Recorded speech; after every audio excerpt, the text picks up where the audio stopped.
반갑습니다. 자,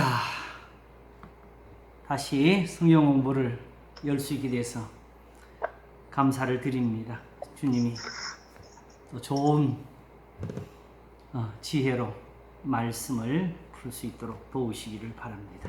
한번 기도하겠습니다. 하나님 아버지 감사합니다. 하나님을 아는 것이 내게 복이라 하였습니다. 하나님을 알지 못함으로 망하는 것을 하나님이 사랑하심으로 말씀을 보이시며 하나님을 아는 영을 저희들에게 허락하시니 감사합니다. 오직 예수 그리스도와 저를 아는 지식에서 자라가라 하셨습니다. 그러므로 이 시간도 이와 같이 하나님의 은혜가 함께하여서 주를 아는 복을 가지게 하시옵소서. 감사하옵고 우리 주 예수 그리스도 이름으로 기도하옵나이다. 아멘. 아멘.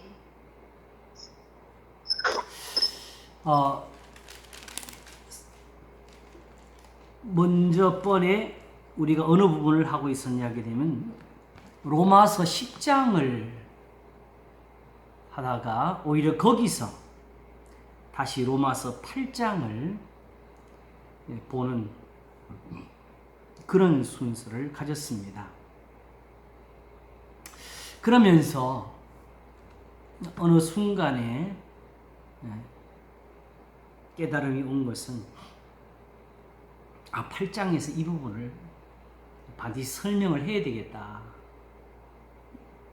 이걸 아는 지혜가 우리한테 가장 소중한, 어쩌면 가장 소중할 수도 있겠구나 하는 생각이 들어서 그 부분을 이제 기억하고 오늘 거기서부터 다시 성경 공부를 열어보도록 하겠습니다.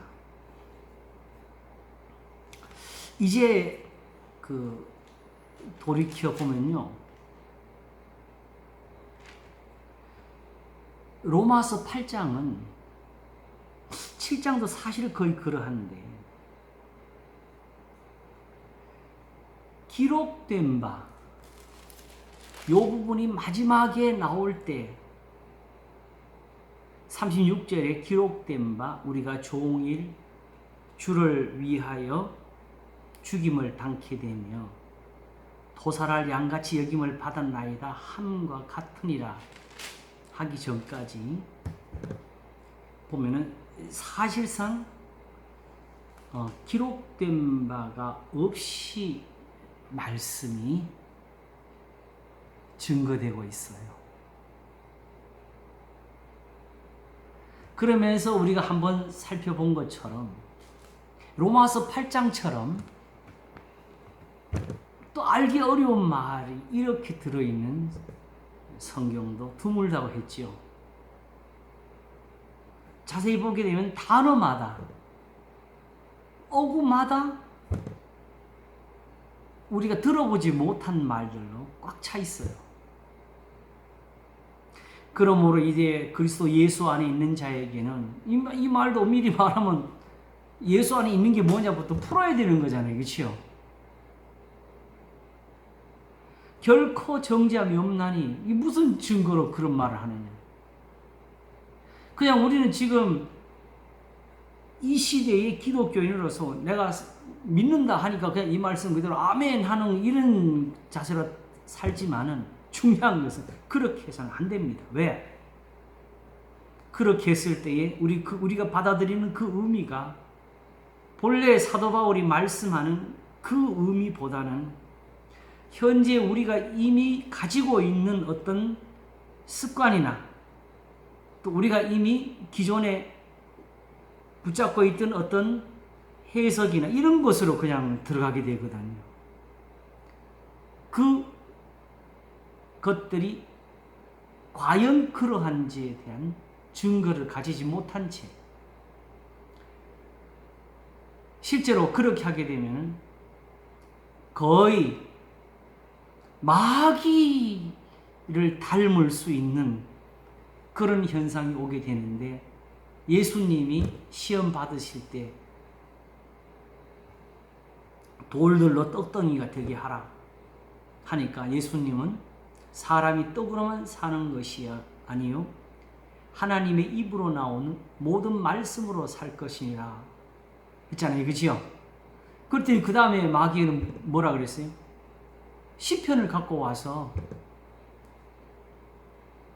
이 높은 데서 뛰어내려라.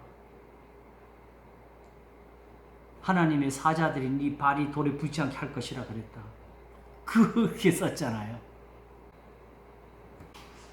자, 실제로 어떤 이단들이나 잘못된 교리나 그 가르침들은 그런 식으로 성경을 씁니다. 가장 대표적인 것 중에 하나가 거듭남에 대해서 강조하고 있는 구원파의 그 거듭남은 예수님이 말씀하신 그 거듭남이 아닙니다. 예수님은 우리가 하나님의 계명대로 다시 사는 것을 거듭남이라고 한 거예요. 그런데 전혀 우리가 알 수도 없고 만질 수도 없는 정말 영적이라는 그런 표현 속에서 영혼의 거듭남을 가지고 그쪽으로 가버렸는데요. 그것은 현재의 교회 안에서도 그런 가르침을 많이 가지고 있습니다.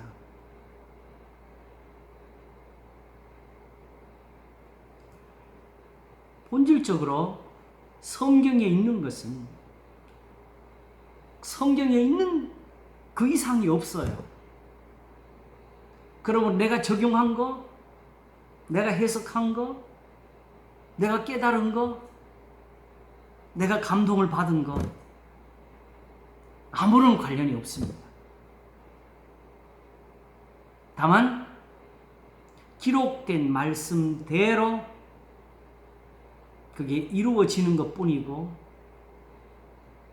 그래서 로마서 2장의 진리대로 심판을 받는다는 거죠. 그러므로 우리가 이 성경을 볼 때에 언제든지 어느 한 곳에서도 그것이 그러한가를 해서 정말 그것이 그러한 하구나 하고 알 때까지는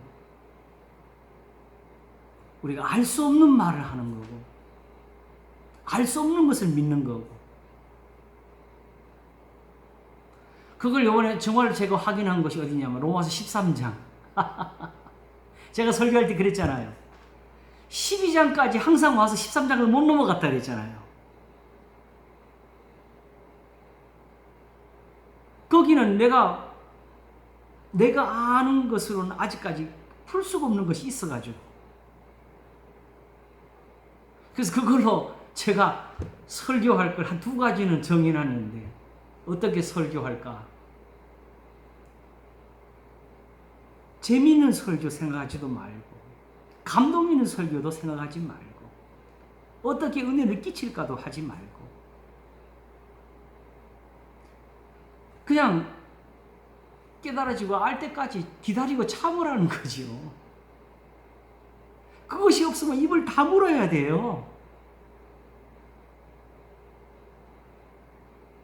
비로소 아니까, 아는 데까지 말씀을 드린 거예요. 근데 그럼 그거는 어떻게 알 수 있냐는 거죠. 비로소 알게 될 때는요, 모든 성경이 똑같은 말을 하고 있는 것이 보여집니다.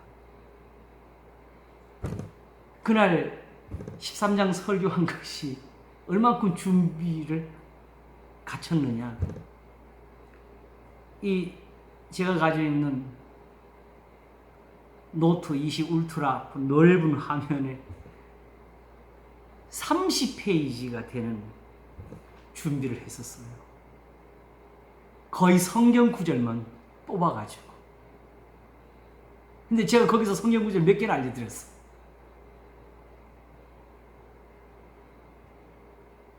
비로소 보게 되면 모든 성경이 다 그거야.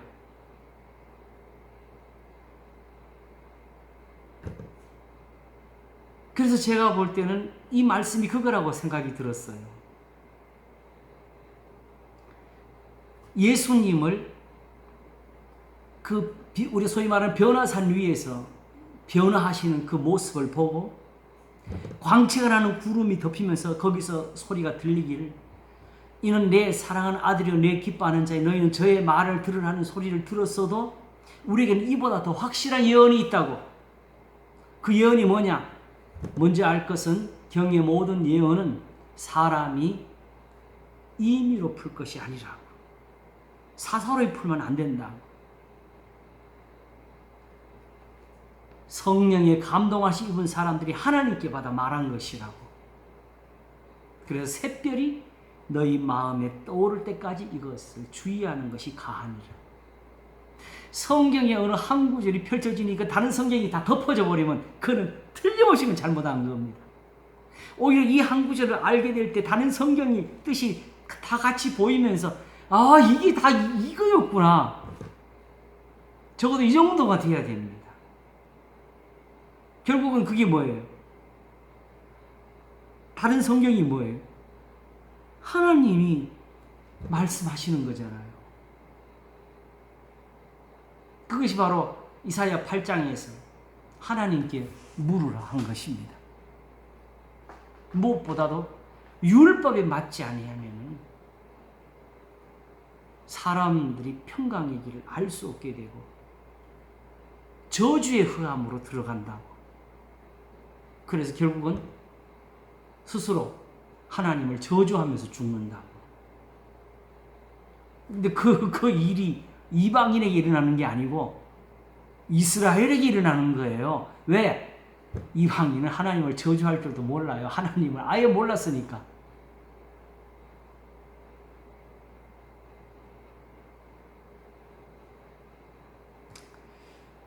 자, 그러므로 뒤에 나오는 거 생명의 성령의 법, 죄와 사망의 법, 율법이 육신으로 연약할 수 없는 그것, 죄 있는 육신의 모양, 또 육신을 좇지 않고 그 영을 좇아하는 우리에게 여기서만 나오는 거예요. 이걸 로마서를 처음 듣는 사람한테 가지고 가보세요. 우리가 아니고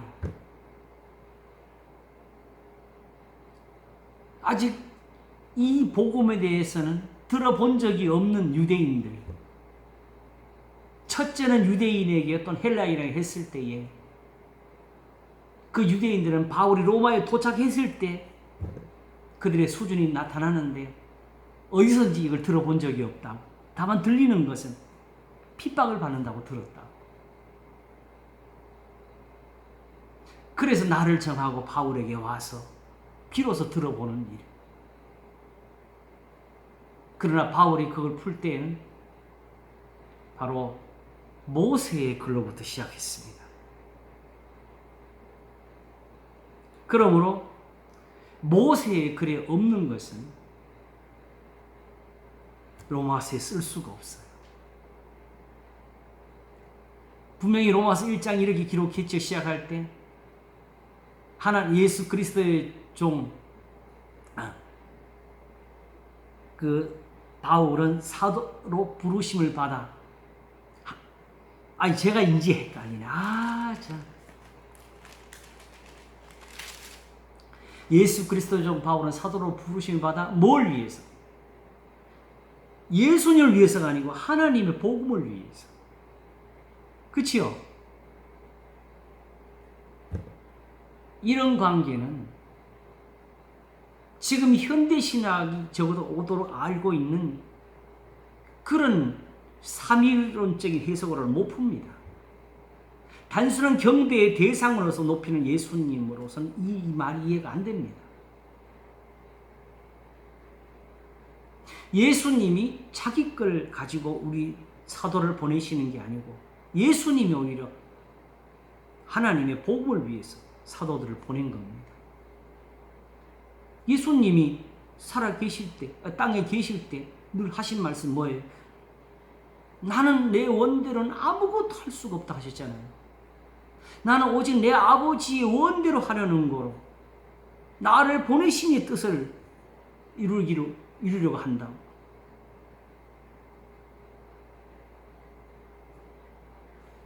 그런데 이 복음이 뭐냐? 하나님이 선지자들을 말미암아 그의 아들에 관하여 성경이 미리 약속하신 것이라. 그러면 적어도 아들에 관하여서 일단 우리가 생각하는 어떤 구약에서 예수님에 대한 비유냐 형상이냐 예표냐 이런 것이 있든지 없든지 그걸 찾든지 말든지 일단 뜻은 그게 다 어디 있어야 돼요? 성경이 있어야 되죠. 그러면 적어도 바울이 기적는 모든 로마서를 듣는 유대인들은 그걸 다 어디서 확인하려고 그러겠어요? 그러면 무엇을 말하느냐? 말씀이 내게 심히 가까워 내 입에 있고 내 마음에 있다 하였으니 곧 우리가 전파하는 믿음의 말씀이라는 거기 가서 찾겠지요.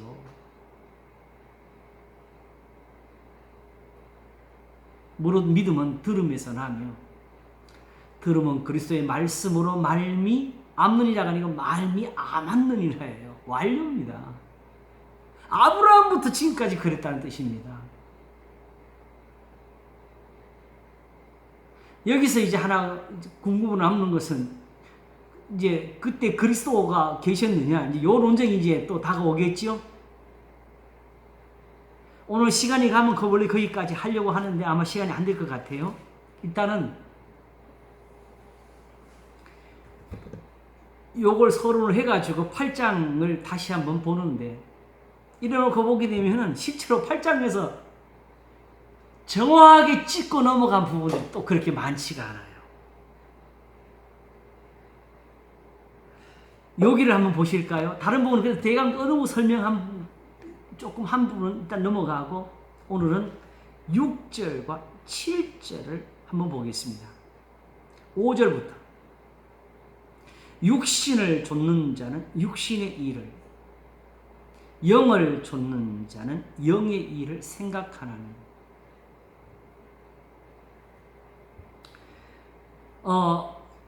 여기가 사실은 이 영이라는 표현이 매우 조심스럽게 다뤄야 될 부분인데요. 영어 성경은 성령과 이 영을 구분하지 않고 다 대문자로 The Spirit라고 적고 있어요. 그러면 근데 그 어느 부분을 어떤 데는 성령이라고 또 우리말이 번역이 되어 있어. 그러므로 일단 그대로 보더라도 우리가 앞으로 연구할 한 부분이 남아있다는 걸 알 수가 있습니다. 그래서 그걸 다뤄줄 수 있는 부분이 이제 9절과 10절과 11절이 될 것 같아요. 그리고 그 뒤에 나오는 거 성령까지. 오늘은 일단 육신을 좇는 자는 육신의 일을 영을 좇는 영의 일을 생각할 때 일단 육신과 영에 대한 설명을 우리가 했지요. 그치요? 육신은 육체의 예법, 제사와 예물을 드리는 것, 혹은 할례를 받는 것, 안식일을 지키는 것, 이런 것들이라 그랬지요. 그 영은 하나님의 말씀, 계명을 지키는 거라 그랬어요. 이제는 그 증거는 확실해요. 율법의 요구를 이루어지게 하려 하심이라 했을 때에 13장은 그 답을 딱 가지고 있지요. 사랑은 율법의 완성이니라. 남을 사랑하는 자는 율법을 다 이루었느니라. 이 표현을 처음부터 가지고 쓴 거예요. 의도를 가지고. 적어도 로마서의 의도는 이렇습니다.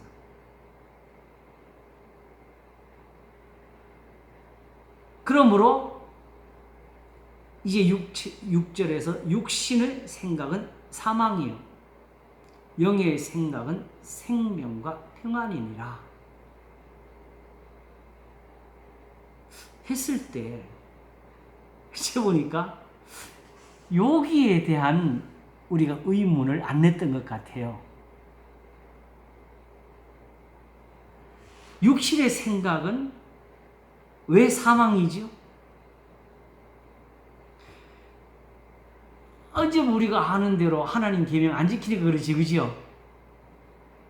그러나 이제 좀 더 본적으로 확실하게 하기 위해서 사도 바울이 영의 생각은 생명과 평안이라 했을 때에 이 말을 어디에 근거를 두고 썼을까? 한 요걸 오늘 짚으려고 그래요. 이런 것이 우리에게 절대 필요한 이유가 뭐냐게 되면 성경 구절 하나 공부하는 거고 단어 뜻 하나 아는 거겠지 하는 것이지만은 이것을 이렇게 아는 것과 달리 아는 것의 차이를 가지고 얼마든지 이 구절로 또 다른 교훈을 낼 수가 있거든요. 적어도 이 한 구절로서는 다른 교훈을 낼 수 없게 하는 것이 첫째 목적이고, 그리고 이 한 구절이 보여주는 것으로서 제가 그랬잖아요. 어느 하나를 알게 될 때 모든 성경이 다 여기에 답을 한다고. 여기에 또한 그 신앙이 함께 들어있기 때문에 그렇습니다. 그런데 이 가까운 데 있는 걸 몰랐어요. 자, 영의 생각은 생명과 평안이라 할 때에 이걸 거기 가서 찾아보면 영의 생각이 뭔지가 보여요. 왜 영의 생각은 생명과 평안이느냐? 영은 뭘 생각하기에? 로마서 2장 가겠습니다.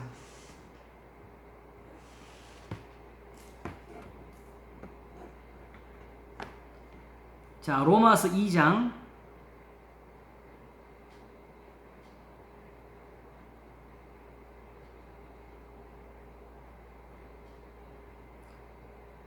6절 보세요. 하나님께서 각 사람에게 그 행한 대로 보응하시되 참고 선을 행하여 영광과 존귀와 썩지 아니함을 구하는 자에게는 영생으로 하시고, 비슷한 게 나왔지요. 그러나 조금 더 확실하게 오직 당을 지어 진리를 좇지 아니하고 불의를 좇는 자에게는 노와 분으로 하시리라. 자, 여기서는 진리에 대한 해석이 분명해야 이 뜻이 분명합니다. 사도 바울이 말하는 진리는 복음이고 그 복음은 하나님의 계명입니다. 1장 18절 16절과 17절에는 내가 복음을 부끄러워하지 아니하노니 이 복음은 모든 믿는 자에게 구원을 주시는 하나님의 능력이 됨이라 그랬지요. 복음에는 하나님의 의가 나타나서 믿음으로 믿음에 이르게 하나니 기록된 바, 이게 나오잖아요. 그죠? 기록된 바는 왜 나와요? 그의 아들에 관하여 성경에 미리 기록하신 것이라 했으니까 기록된 바를 쓰는 거지요. 나의 의는 그 믿음을 알리면 살리란과 같으니라 했어요. 그러면서 바로 18절에 이어지기를 하나님께서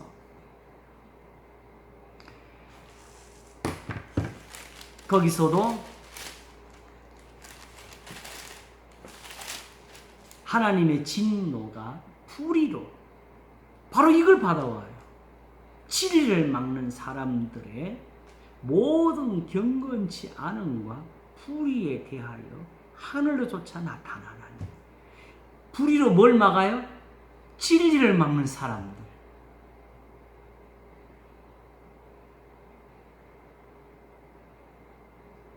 이게 누굴까요? 바로 그 다음부터 나오는 사람들이지요.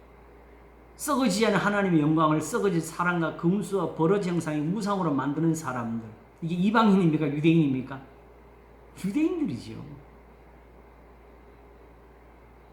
우리는 하나님의 영광이 뭔지도 몰라요.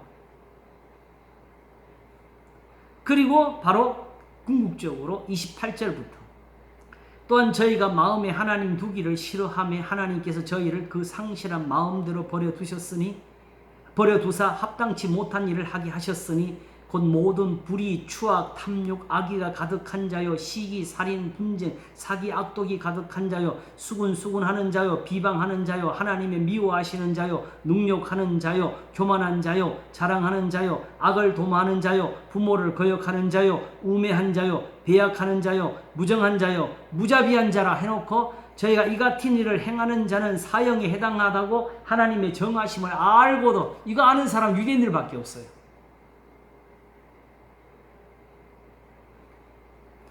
성경에서 영생을 언유를 생각하고 성경을 상고하거니와 하는 그 사람들밖에 모르는 거예요. 성경이 이걸 정해놓은 건 성경이 있지요. 자기들만 행할 뿐 아니라 또한 그 일을 행하는 자를 옳다느니라 하면서 이 장이 쓰여지기를 그러므로 남을 판단하는 사람아 물론 누구든지 내가 핑계치 못할 것은 남을 판단하는 것으로 내가 너를 정죄하매니 판단하는 내가 같은 일을 행하매니라 하면서 이런 일 앞에 나온 이런 거잖아요. 1장에서도 온 거 이런 일을 행하는 자에게 하나님의 판단이 진리대로 결국에 이 성경의 사형에 해당하다 정해 주신 게 이게 진리지요. 성경대로지요. 저희를 진리로 거룩하게 하옵소서. 뭐가 진리입니까? 아버지의 말씀은 진리니다예요. 성경은 폐할 수 없느니라 하신 그 성경 예수님께는 아버지의 말씀이라고요. 그러므로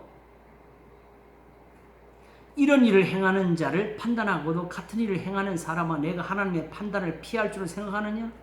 네가 성전에 가서 제사를 드린다고 안식일을 지킨다고 절기를 지킨다고 네가 할례를 받았다고 이걸 피하겠냐? 이 말하는 거지. 그러니 그냥 교회를 나온다고 이걸 피하겠어요? 주의를 지켰다고 이게 피해지겠어요? 왜 우리가 이걸 다 덮었지요? 사도 바울은 이걸 복음이라고 전하고 있는데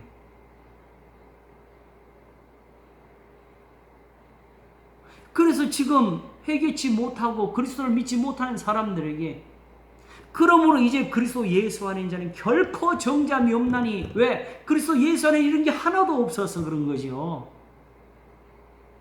오직 오히려 진리대로 상을 얻고 진리대로 구원을 받는 일이 남아있지요.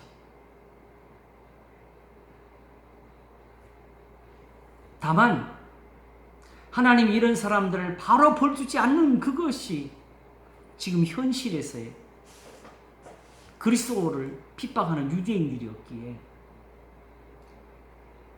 혹 내가 하나님의 인자하심이 너를 인도하여 회개케 하심을 알지 못하여 그의 인자하심과 용납하심과 길이 참으심의 풍성을 멸시하느뇨? 전혀 아니라 다만 내 고집과 회개치 아니한 마음을 따라 진노의 날 곧 하나님의 의로우신 판단이 나타나는 그날에 이 말 진노를 내게 쌓는도다. 이게 유대인들이 창감나무에게 지금 이루어지는 일입니다. 하물며 돌감나무는 어떻게 되겠어요? 그러면서 쓰는 말이 이걸 설명하는 게 바로 6절이에요. 하나님께서 각 사람에게 그 행한 대로 보응하시되 이게 나오게 된 겁니다.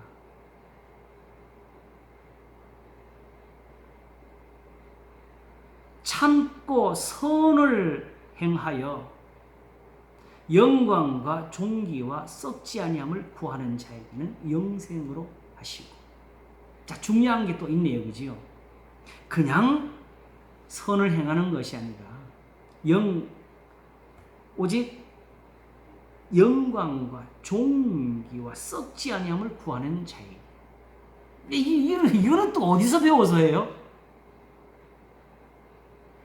바로 구약에서 배웠지요. 아브라함에게 하신 거 보고 이삭과 야곱에게 하신 거 보고 요셉에게 하신 거 보고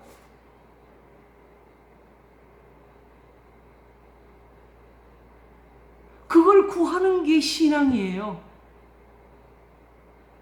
그래서 비로소 제가 깨닫고 늘 드리는 말씀, 하나님은 지금도 아브라함을 찾고 계신다고. 지금도 아브라함이 하나님이라고. 지금도 요셉을 만드신다고. 지금도 다윗을 찾는다고. 내 마음에 합한 자라 하는 그런 사람.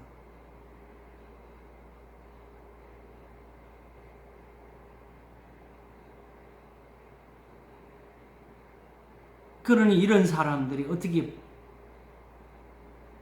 복음을 듣지도 않고 이런 걸 구하겠어요? 오직 믿음은 들음에서 나요. 들음은 그리스도의 말씀으로 말미암아내라는 어느 한 특정한 사람에게 일어나는 일이 아닙니다. 그러므로 그리스도의 말씀으로 말미암은 믿음은 믿음이 아닙니다. 하나님은 한 분이십니다. 변할 수가 없어요.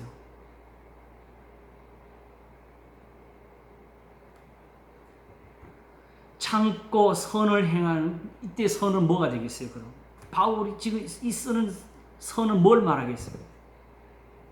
말하는 진리지요. 어떻게? 저렇게 마음에 하나님 두기를 싫어하면서 사는 저 사람들의 저런 행위를 본받지 않고, 이게 왜 그러냐? 지금 사실은 첫째는 유대인에게 했을 때에 이 지금 유대인들은 지금 환난 중에 있는 사람들입니다. 누구보다. 헬라인은 안 그랬을까요? 지금은 로마의 시대입니다.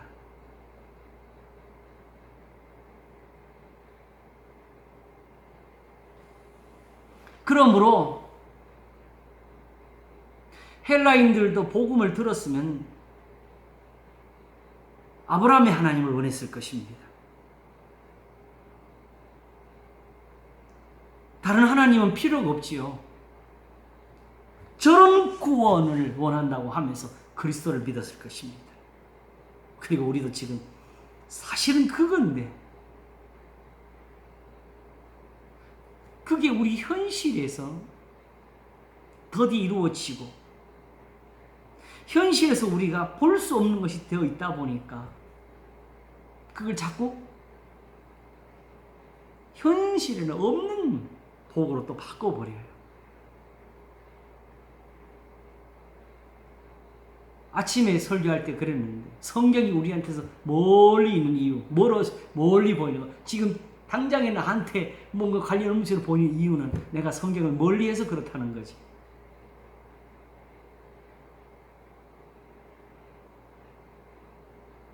하나님은 여전히 그때처럼 똑같이 계시는데, 성경이 말씀하시는 것처럼, 예수님이 가르치신 것처럼 하나님을 알지 못하는 거로, 예수님을 보고도 못 믿는 것처럼, 하나님을 모르니까 성경을 봐도 하나님이 안 보이는 거지. 그러나 오히려 이 성경이 하나님을 우리에게 보여주는 하나님의 형상입니다. 예수님에게 뭐 하나님이 보였어요? 그러나 그 예수님이 바로 그리스도가 하나님의 형상인 것처럼.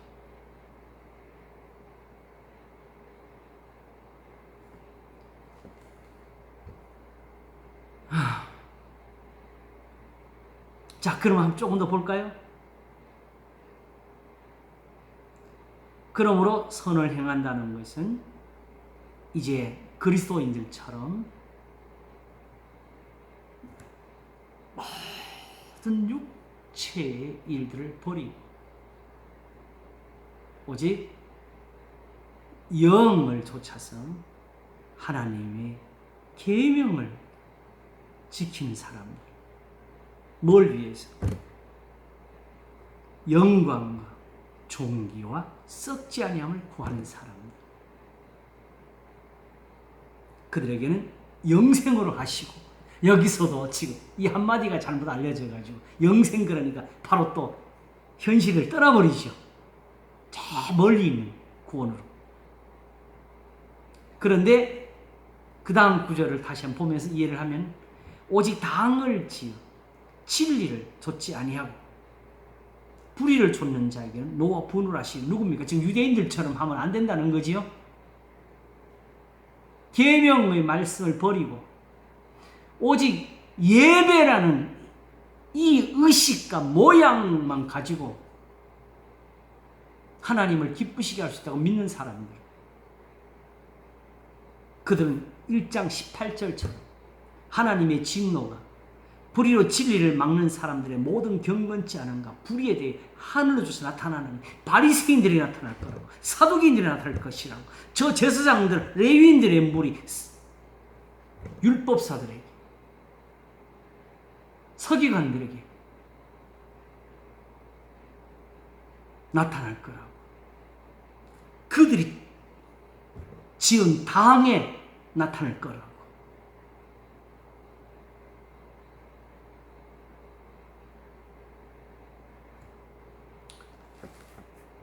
특별히 사실은 우리 신앙에서 지금 2000년이 흐르다 보니까 수많은 교리들이 우리에게 배워져 있습니다. 근데 그 교리는 정말 매우 중요해요. 그러나 거기서 당을 지어 가지고 성경을 모든 것에 거기다 끼워 맞추면서 남을 정죄하는 것은, 그거는 바로 이 하나님의 정죄에 들어갑니다. 그래서 우리 교리를 위해서 성경을 버린 게 너무 많아요.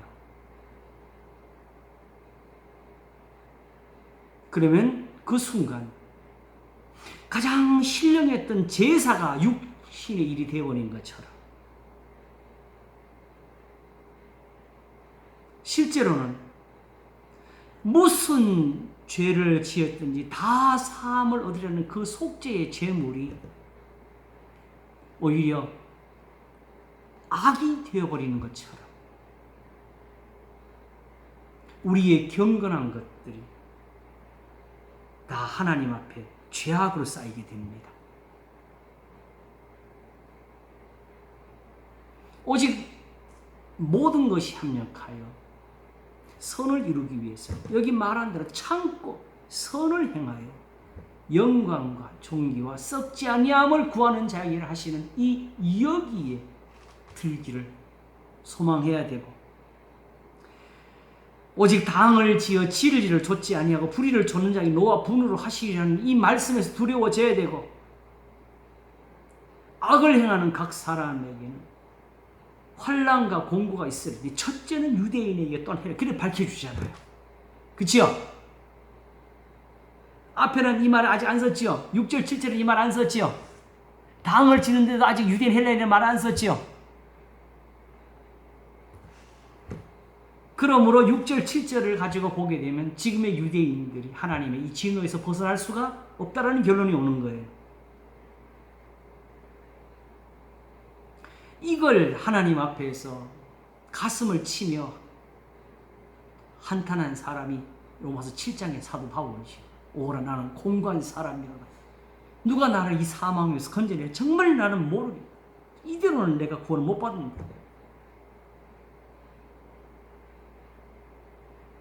그럼 예수님은 어디 계셨느냐? 바로 9절입니다. 10절입니다. 선을 행하는 각 사람에게는 영광과 존귀와 평강이 있으리.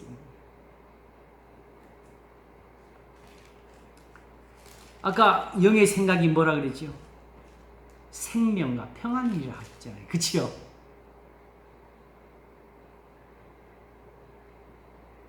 이미 바울이 2장에서 이 말을 해놓고 8장까지 온 겁니다. 그러니까 지금 6절에서 10절까지 오는 말씀은 이게 본질적으로 하나님의 진리에 관해서 말한 겁니다. 아시겠죠? 그러면 이제 8장 1절에서는 뭐라고 그랬어요? 그러므로 이제 그리스도 예수 안에 있는 자에게는 결코 정죄함이 없나는 말을 가지고 이제 결론을 내리고 있죠. 그러면 이 진리대로 되어지는 이 심판에 대해서 그리스도인들은 어디에 들어와 있어야 되겠어요? 참고 선을 행하여 영광과 존귀와 썩지 아니함을 구하는 사람들 속에 있어야 되고, 예수님 안에 있는 은혜, 은사는 바로 선을 행하는 각 사람에게 주시는 이 은사가 있어야 되겠죠. 영광과 존귀와 평강이 있으리니, 첫째는 유대인에게 또는 헬라인에게는 이 은혜가 있어야 되는 거죠. 그러면 이제 영을 쫓는다는 것에서부터 다시 모든 걸 정리할 수 있어요. 영을 쫓는다는 건 뭐예요? 이와 같이 참고 선을 행하며 영광과 존귀와 썩지 아니함을 구하는 그 생각이 되고요. 그렇죠? 그러므로 그 영의 생각은 우리에게 무엇을 얻게 하느냐? 영광과 존귀와 평강, 영생을 얻게 하는데, 영생이라는 이 표현도 성경에서는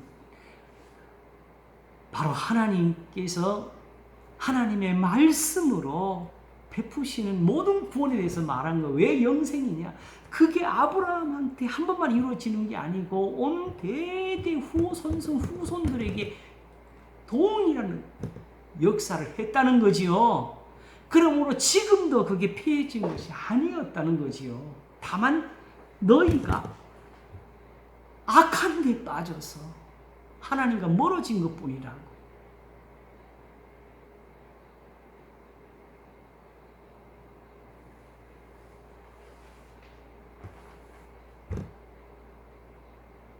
자, 적어도 한 가지는 이제 분명해지죠. 영의 생각이 무엇인지, 그치요? 네. 이런 표현을 쓴 것이 성경의 영이라는 표현이었어요. 그러므로 어느 순간이든지 소위 말하는 영혼과 육체를 나누는 이분법적인 생각으로 해서는 절대로 안 됩니다. 하나님 앞에서는 영혼과 육체가 하나입니다.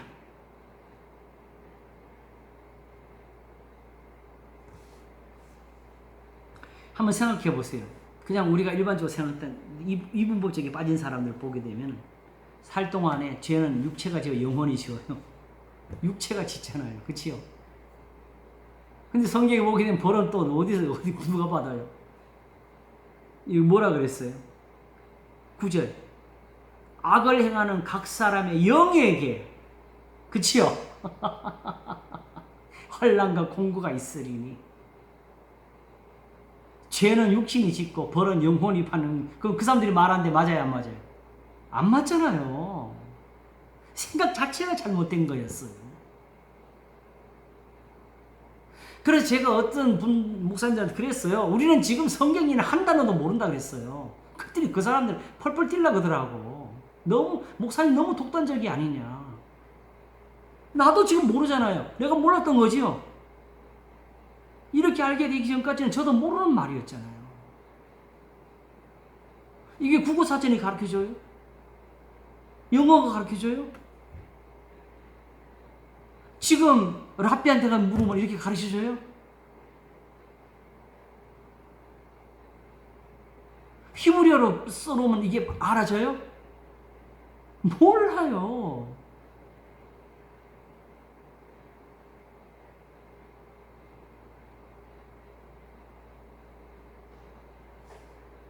다시 처음으로 돌아가서 모세의 가르침을 받고, 다시 처음으로 돌아가서 우리가 모세의 제자가 되든지, 다시 여호수아로부터 가르침을 받든지, 다시 우리가 사무엘에게서 듣고, 우리가 다윗의 시편으로부터 교훈을 받지 못하면 이런 걸 알 수가 없는 거예요.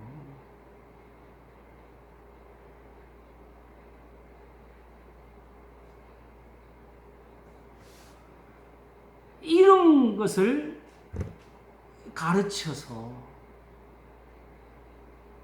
그들로 여기서 말씀한 이 영생을 얻게 하려고 하신 것이 예수님의 오심이고 가르치심인데, 그래서 예수님이 나를 본 자는 아버지를 보았거늘 한 것인데, 그들이 성경에서 영생을 얻는 줄 생각하고 성경을 상고하면서도 예수님, 오기를 싫어했고 도리어 십자가에 못 박았잖아요. 그들이 공부를 안 했습니까? 성경을 몰랐습니까? 이미 성경을 떠나서 살면요, 자기 말로 써져 있는 글도 그게 이해가 안 되는 게 성경입니다. 그래서 사도 바울이 이렇게 깨닫는 것을 고린도전서 2장에 쓰시기를 이런 영적으로라야 분별하나니.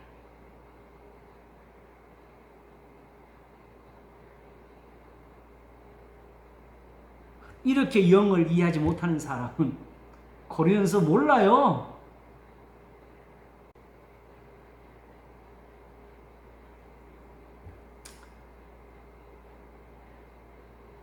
이제 비로소 우리가 영적인 사람이 되어가고 있는 겁니다. 비로소 우리가 영을조차 사는 것이 무엇인지를 이제 깨달은 사람이 된 거지요.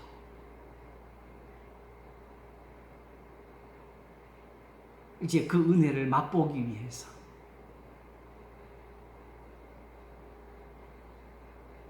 지금 이 깨달음을 얻은 이 순간도 기쁘지만 이 깨달은 것 때문에 우리가 얻을 은혜는 제가 볼 때는 로마서 8장 18절의 말씀과 같이 될 겁니다. 생각컨대 현재의 고난은 장차 우리에게 나타날 영광과 좋게 비교할 수 없도다.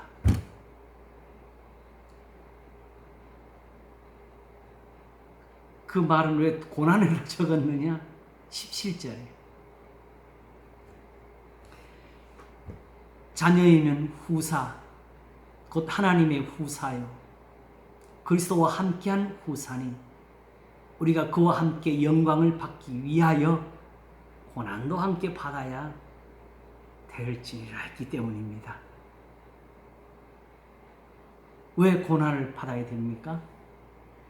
지금은 고난을 받는 시절이에요. 그런데 이 고난을 벗어나기 위해서 나가 싸우는 사람들이 있고 불평하며 원망하며 다투는 사람들이 있고 그리고 재물을 쌓고도 나누지 못하는 사람들이 있는데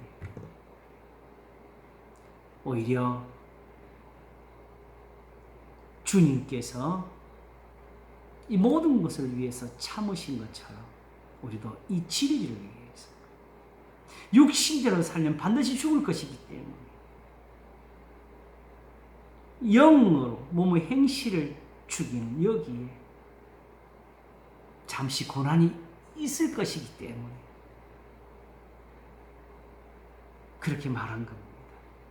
그냥 무작정 세상에서 고생하는 게 다 영광은 아닙니다.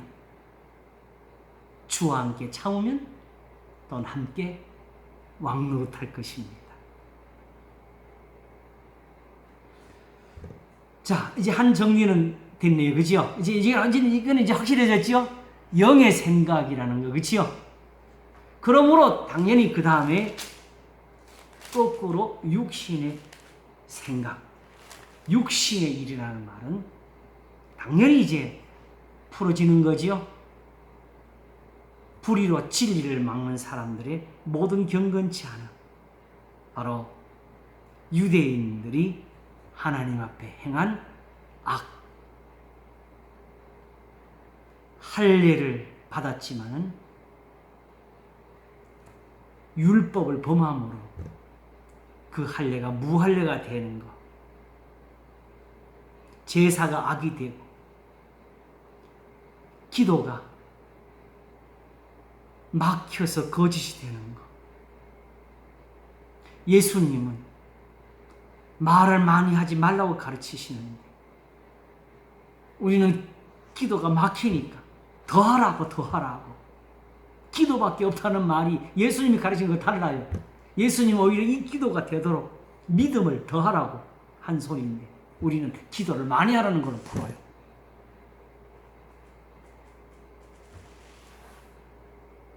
그러니 지금 예수님하고 우리가 얼마나 멀리 있어요. 그러니 성경이 못돼. 이걸 그대로 전할 수가 없어. 누구든지 가서 자기 마음에 닿는 대로 그걸 풀어야 자기 위로를, 적어도 자기 위로는 되지. 그러나 그 위로는 아무 의미가 없습니다. 그건 철학이지.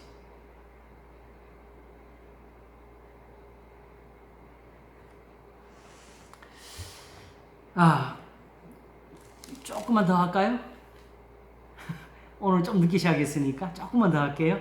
하나로 마치기는 조금 아쉽네요.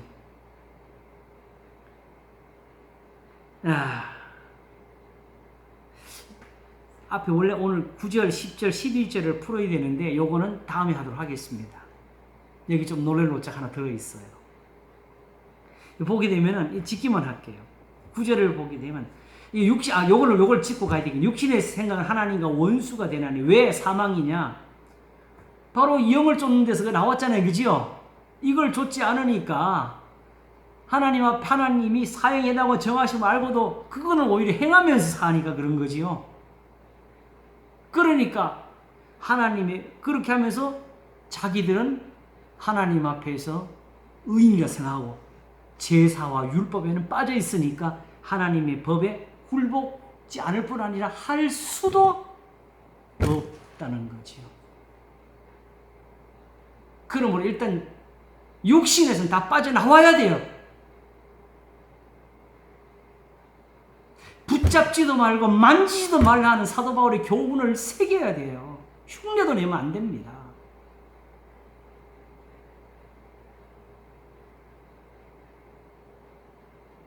예수님은 뭐라고 하셨죠? 누룩을 말씀하시잖아요. 그죠? 누룩은 결국 어떻게 된다고? 전체에 다 퍼진다고.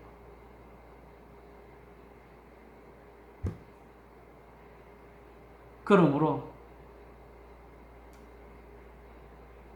정말 발가락이라도 거기를 디디면서 그래도 하나님을 의지하겠다는 생각이 우리에게 남아있으면 그만큼 우리가 부패하기 시작하는 겁니다.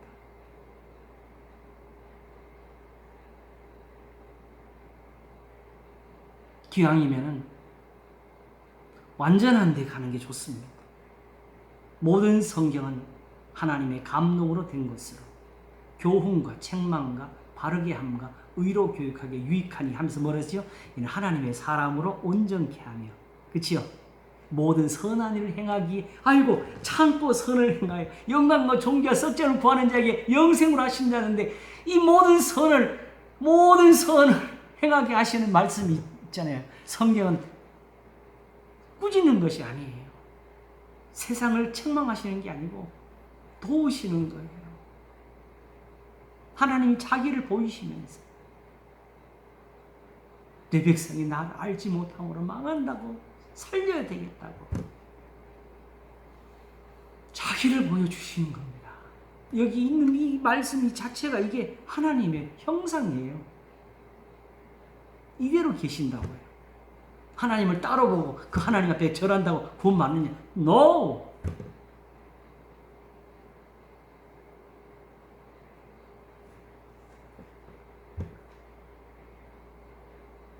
문제는 그런데 이제 9절에서 하나님의 영과 영이 너희 안에 거하시면 육신의 입장 영이 있다 하면서, 그러면 하나님의 영이 있으면 하나님의 사람이 되는데 그걸 갑자기 그리스도인이 없으면 그리스도 사람이 아니라고 이 바꿔놔 버리지. 그렇죠?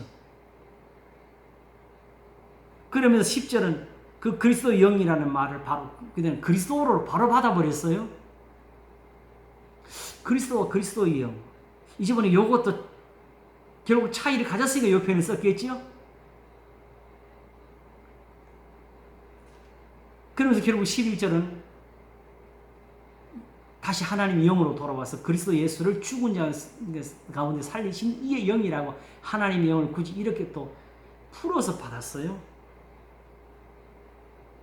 요 문제를 우리가 좀 살펴야 될 것 같고 이게 도움이 돼요. 그러므로 이제 12절부터 보게 되면 그러므로 형제들아 우리가 빚진 자로 돼 육신에게 져서 육신대로 살 것이 아니니라. 너희 육신대로 살면 반드시 죽을 것이라. 영으로서 몸의 행실을 죽이면 살리니. 요렇게 이제 요 부분은 조금 이해가 갔던 부분이죠, 그죠? 이제 이렇게 해서 몸의 행실을 죽이라. 이제 제사와 예물 드리는 것은 이제 그렇게 그쳐라는 것이었죠. 그러면서 이걸 가지고 14절에 무릇 하나님의 영으로 인도함을 받는 그들은 곧 하나님의 아들이라. 이제는 이렇게 나왔어요.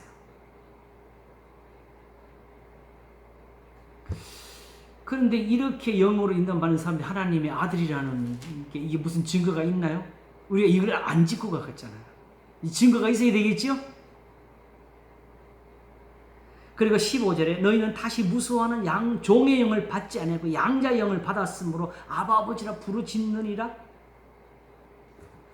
종의 영 보셨어요?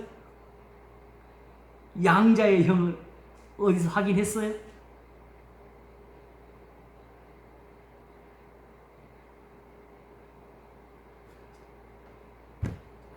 지금 이런 영을 받은 사람들이 누구지요? 지금 여기서는 다 누굴 표현한 거예요? 우리. 지금 여기는 아직까지 그리스도인들이 아니고 유대인들입니다. 이스라엘입니다.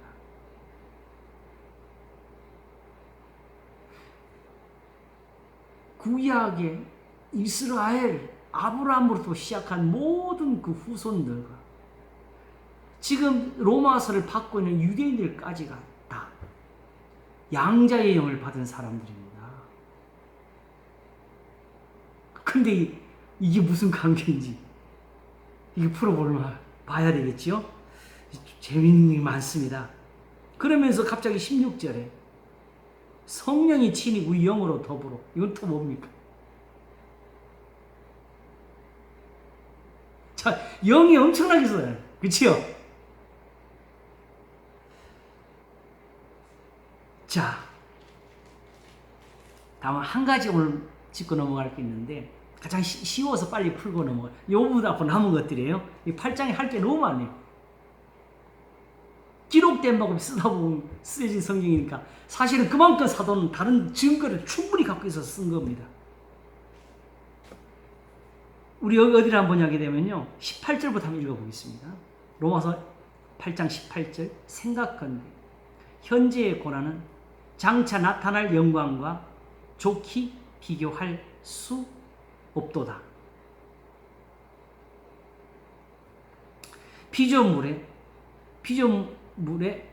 고대하는 바는 하나님의 아들들에 나타나는 것이니 피조물이 허무한데 굴복하는 것은 자기 뜻이 아니요 오직 굴복케 하신 이로 말미암음이라. 그 바라는 것은 피조물도 썩어짐의 종노릇 하는 데서 해방되어 하나님의 자녀들의 영광의 자유에 이르는 것이니라.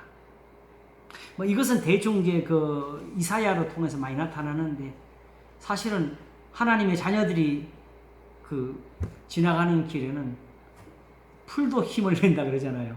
나무도 힘을 내고.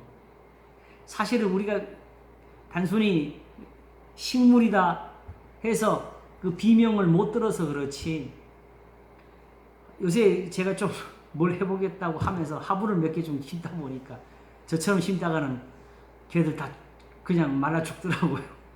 그 말라 죽는 모습이 보게 되면 처참해. 다 잎이 다 쏘그라들고 그러니 쟤들이 얼마나 힘들었을까 생각이 저절로 드는데 그래도 늦었다고 물을 줬더니 세상에 다 말라가던 죽은 줄 알았던 풀이 그 다음날 아침에 생생히 살아나는 거 있지요.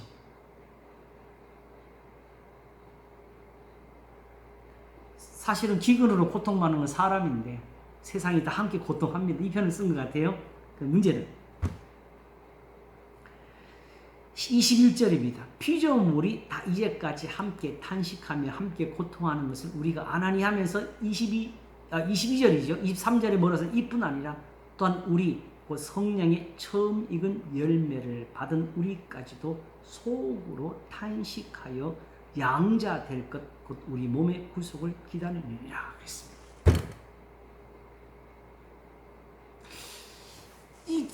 성령의 처음 익은 열매가 무엇일까? 이 성령의 처음 익은 열매를 얻은 우리, 이게 지금 현대 이 교회와 기독교를 가리키는 것 같아요? 아니면 이제 제 말을 많이 들었으니까 유대인들을 가리키는 것 같아요? 진짜 몰랐습니다.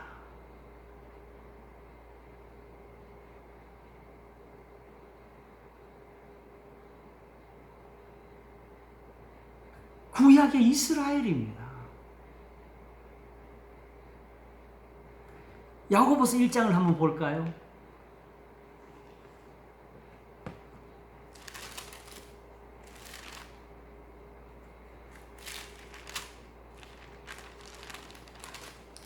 야고보서 1장. 아이고 주여.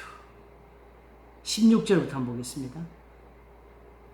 내 사랑하는 형제들아 속지 말라. 각양 좋은 은사와 온전한 선물이 다 위로부터 빛들의 아버지께로서 내려오나니 그는 변함도 없으시고 회전하는 그림자도 없으시니라. 그가 그 조물 중에서 우리로 한 천 열매가 되게 하시. 이 우리가 누구지 여기서? 야고보는 누구를 위한 사도였지요? 유대인들이잖아요. 그래서 1절에 뭐라고 썼어요? 1장 1절에 하나님과 우리 주 예수 그리스도의 종 사도는 종 야고보는 흩어져 있는 12지파에게 문안하라고 썼잖아요.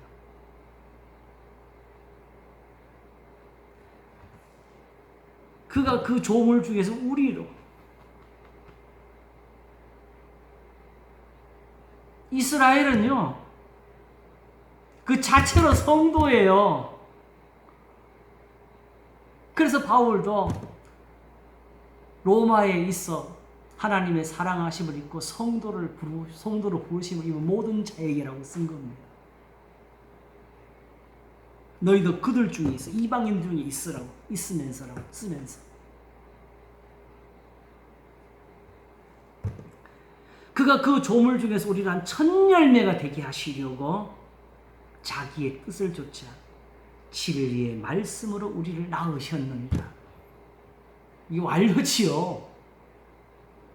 조상들로부터 일어난 모든 이야기를 여기다 한 번에 쓴 거예요. 근데 지금 너는 왜 이렇게 하나님 말씀대로 안 지키고 결국 무슨 말 쓰려고 한 거예요? 율법을 행하는 사람이 되라고 이 말 쓰는 거잖아요.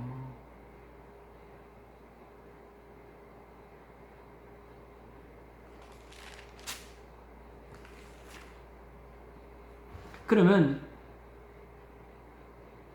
진리의 말씀으로 우리를 낳으시는 이 첫 열매하고 성령의 처음 익은 열매가 뭐가 달라야 되겠어요? 같은 표현이지, 그죠? 결국 사도 바울이 성령을 여기서 이렇게 끌어다가 그러나 모셔왔다 그래야 되나? 이 표현에 넣으신 이유는 성령은 하나님의 말씀, 그리고 그럼 하나님 말씀, 하나님이 너희는 나 외에 다른 신 섬기지 말지라고 성령이 막 나온 겁니까? 그 말씀이 전해지도록 선지자를 감동하셨고 이 말씀이 기록되도록 도우셨고 그리고 보존되도록 하셨고 지금까지 가르쳐지도록 역사하신 것. 그래서 성령은 우리가 지금 어디서부터 이렇게 되느냐? 믿음은 들음에서 나며 들음은 그리스도의 말씀으로 말미암으니라는 거기를 가는 게 성령입니다. 이 성령이 처음 익은 열매가 아브라함이었고 이삭이었고 야곱이었고 요셉이었고 또 모세였고 여호수아, 갈렙, 사무엘, 다윗, 솔로몬, 히스기야, 에스라, 느헤미야, 에스더, 모르드게, 다니엘.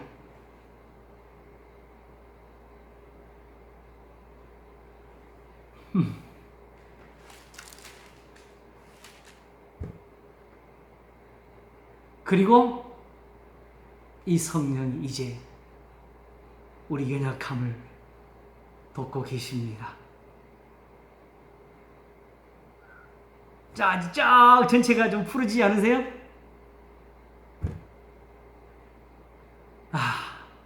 잠시 쉬는 동안에 하나님이 요걸 깨닫도록 도와주셨습니다.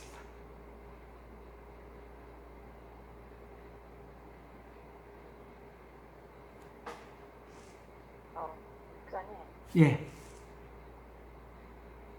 야고보서에서 아까 진리의 말씀으로 우리를 낳으셨느니라 했으니까 그거하고 성령의 처음 익은 열매에서 성령 거기서 이 말을 썼잖아. 그냥 우리로 한 1000열매가 되게 하시려고 그랬잖아. 야고보서에서 한 1000열매가 되게 하시려고. 예. 진리의 말씀으로 우리를, 그러니까 성령이 하신 일이 뭐예요? 진리의 말씀으로 우리를 낳으셨느니라가 그게 성령의라는 표현에 들어가게 되는 거죠. 그러니까 그 말씀하고 똑같은 거죠. 네, 같은 표현이 되는 거죠. 예수님이 성령을 말씀하시던 더 말씀하지 않으셨어요. 성령이 오시면 그가 너희를 모든 진리 가운데로 인도하시리라지 막 신들린 것처럼 역사하는 그런 성령 아니었어요.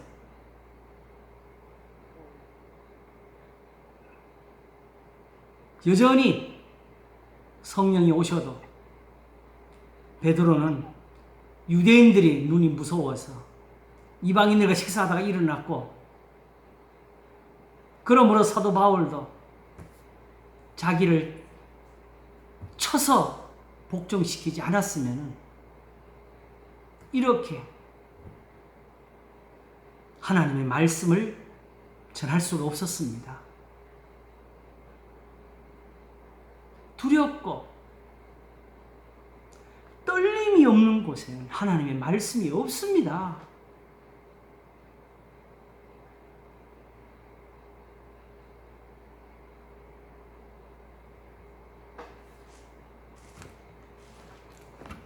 왜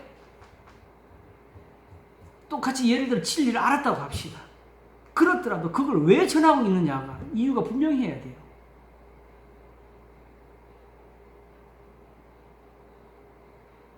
그것이 단지 자기가 처한 어떤 문제에 대한 어려움을 해결하기 위한 수단이면 안 됩니다.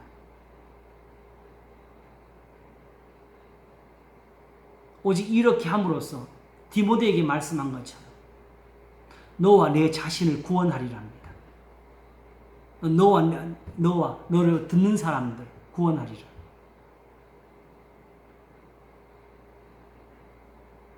때를 얻든지 못 얻든지 말씀을 전파하라는 거기에 들지 않고 전하는 말씀은 다 자기 이익을 위해서, 그것도 하나 육체로밖에 갈 수가 없는 거예요. 그래서 야고보서 4장은 구하여도 얻지 못하면 정욕으로 쓰고 잘못 구하는 거죠.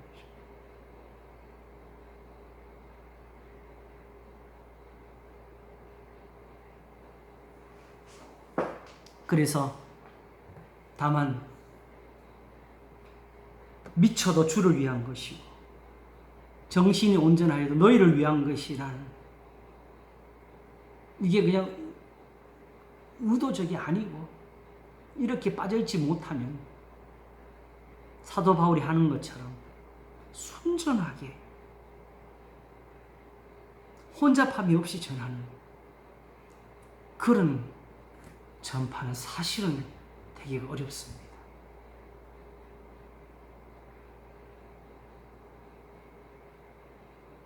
우리 자신을, 우선 무엇보다도 설교하는 사람들이 자신을 속이지 않는, 거기서 하나님의 말씀이 바르게 들려질 거라고 생각이 듭니다. 그렇지 않으면 보기는 보아도 알지 못하고 듣기는 들어도 깨닫지 못하는 거기서 머물게 될 것이고, 그 자리에 있는 한은 사도 베드로가 경고한 것처럼 다른 성경과 같이 바울의 말이라도 억지로 풀다가 멸망이 이르는 그런 잘못에 들게 될 겁니다. 우리가 보다 하나님의 말씀에, 진리에, 참된 것과 그 소중함을 다시 한번 깨달은 것 같습니다.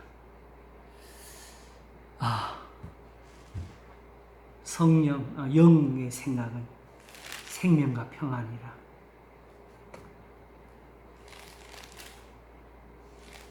참고 선을 행하여 영광과 존귀함을 구하는 자에게 영생으로 하시고,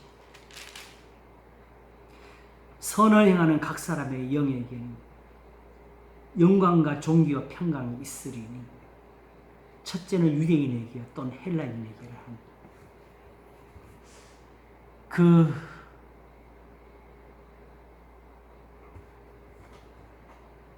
은혜에서 우리가 함께 즐거워하고 또 함께 감사할 수 있기를 바랍니다. 기도하겠습니다.